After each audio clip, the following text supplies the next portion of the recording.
1989 പൊതുതെരഞ്ഞെടുപ്പിന് മുമ്പുണ്ടായ രാഷ്ട്രീയ സംഭവ വികാസങ്ങളാണ് ഇന്നത്തെ വോട്ടുകഥയിൽ. വോട്ടുകഥയുമായി പി.ടി. നാസറുണ്ട്.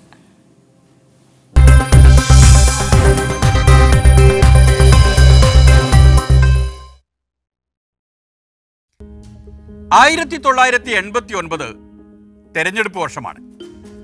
1984-നും 89-നും ഇടയിലുണ്ടായ ശ്രദ്ധേയമായ മാറ്റങ്ങളിൽ ഒന്ന് വിപണിയുടെ ഉണർവാണ്. പരസ്യ കമ്പനികളുമായും കോർപ്പറേറ്റ് സുഹൃത്തുക്കളുമായും അടുത്ത ബന്ധമുണ്ടായിരുന്ന രാജീവ് ഗാന്ധിയുടെ സർക്കാർ വിപണിയെ ഉണർത്തി. രാജീവ് ഗാന്ധിയുടെ ധനകാര്യമന്ത്രി VP സിംഗിന്റെ ബജറ്റുകൾ സമ്പന്നരെ സഹായിക്കുന്നതാണ് എന്ന് ഇടതുപക്ഷക്കാർ കുറ്റപ്പെടുത്തിയിരുന്നു. ആ ബജറ്റുകൾ പക്ഷേ വിപണിയെ നന്നായി ഉണർത്തിയിരുന്നു.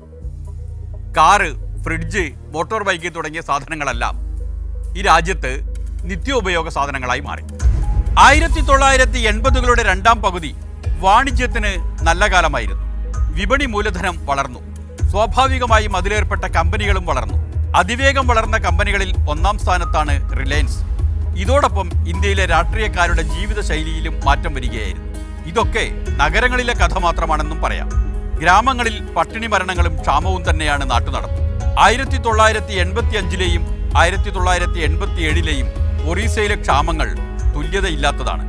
സ്വതന്ത്ര ഇന്ത്യയിൽ അതിനു മുൻപ് അത്തരം ക്ഷാമങ്ങൾ ഉണ്ടായിട്ടില്ല. രാജ്യത്തിനകത്ത് മാത്രമല്ല, രാജ്യത്തിന് പുറത്തും സമാധാനം പരത്താൻ രാജീവ് ഗാന്ധി ശ്രമിച്ചു നോക്കി. അങ്ങനെയാണ് ഇന്ത്യൻ സേന ശ്രീലങ്കയിൽ എത്തിപ്പെട്ടത്. 80കളുടെ രണ്ടാം പകുതി തമിഴ് പുലികളുടെ വിളയാട്ടമാണ്. 1987-ൽ ശ്രീലങ്കൻ പ്രസിഡന്റ് JR ജയവർദ്ധനെ സംഘർഷത്തിൽ മധ്യസ്ഥം വഹിക്കാൻ രാജീവ് ഗാന്ധിയോട് ആവശ്യപ്പെട്ടു. അതനുസരിച്ച് ഇന്ത്യ സമാധാന പരിപാലന സേനയെ ശ്രീലങ്കയിലേക്ക് അയച്ചു. ശ്രീലങ്കൻ സൈന്യം ബാരക്കുകളിലേക്ക് പിന്മാറി. പകരം ഇന്ത്യൻ സൈന്യം പുലികളെ കീഴടങ്ങാൻ പ്രേരിപ്പിക്കും എന്നായിരുന്നു കരാറിലെ പദ്ധതി. ഫലത്തിൽ യുദ്ധം ഇന്ത്യൻ സേനയും തമിഴ് പുലികളും തമ്മിലായി മാറി. കൊല്ലപ്പെട്ട ഇന്ത്യൻ പടയാളികളുടെ മൃതദേഹങ്ങൾ ദിനംപ്രതി ഇന്ത്യയിലെത്തി തുടങ്ങി. ഇങ്ങനെയൊക്കെ കലങ്ങിമറിഞ്ഞ സാഹചര്യത്തിലാണ് പൊതു തെരഞ്ഞെടുപ്പ് വരുന്നത്. അതിനു മുൻപ് തന്നെ വിശ്വഹിന്ദു പരിഷത്ത് രാമക്ഷേത്ര പ്രക്ഷോഭം ശക്തിപ്പെടുത്തിയിരുന്നു. അയോധ്യയിൽ രാമക്ഷേത്രത്തിന് തറക്കല്ലിടാൻ അവർ തീരുമാനിച്ചു. ശിലാന്യാസം. ആ ശിലാന്യാസം തടയാനാണ് കേന്ദ്ര സർക്കാർ ആദ്യം തീരുമാനിച്ചിരുന്നത്. പിന്നീട് ആ തീരുമാനം മാറ്റി.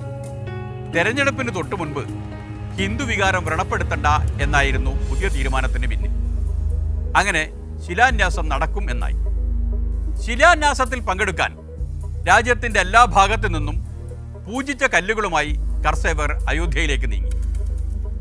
ഇത് പലയിടത്തും സംഘർഷത്തിന് വഴിവെച്ചു. ഉത്തരേന്ത്യയിൽ വ്യാപകമായി വർഗീയ കലാപങ്ങളുണ്ടായി. ഈ കഥയിൽ അങ്ങനെയാണ്. തിരഞ്ഞെടുപ്പുകൾക്ക് മുൻപ് കലാപങ്ങളുണ്ടാകും.